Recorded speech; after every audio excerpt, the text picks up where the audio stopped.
It has the reputation of being a violent sport, but the ability to control the violence and use its power can be a real draw to both boys and girls. Did you ever think of coming to the mall to learn how to fight?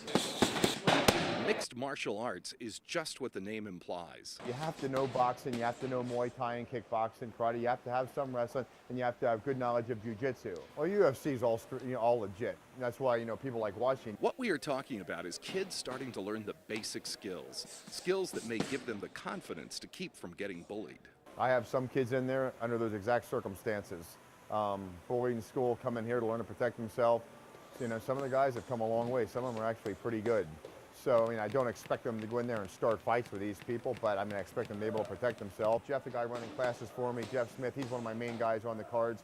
Jeff, hasn't lost a pro fight in a couple of years. When a bully goes to pick on somebody, they can just sense like a weakness in somebody, and coming here and training and knowing how to defend yourself just gives you a confidence that people see and people pick up on, and I think that's beneficial to a lot of kids. Would MMA be right for your child? I don't think that martial arts in and of itself is a good anti-bullying program. I think the schools, the teachers, parents all need to be involved in a more comprehensive anti-bullying program.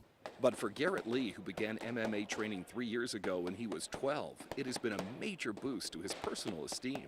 Mostly just getting the confidence and realizing I can become a good fighter. Being able to watch myself advance each night in each of my skills is just what keeps me coming back. At first I started doing it with my dad, and then he got too old. About a month and a half ago, we actually got on a mat in there and we did grapple and did some jiu-jitsu, and he submitted me in less than a minute. We did a lot of research, and we actually wanted to do it together, kind of like a bonding experience for father and son. We fell in love with it because it encompassed so many different martial arts. His confidence and his abilities to defend himself and protect himself and compete and grapple and wrestle with these men here in their 20s and 30s, he can hold his own with them, and that's just great for his self-confidence.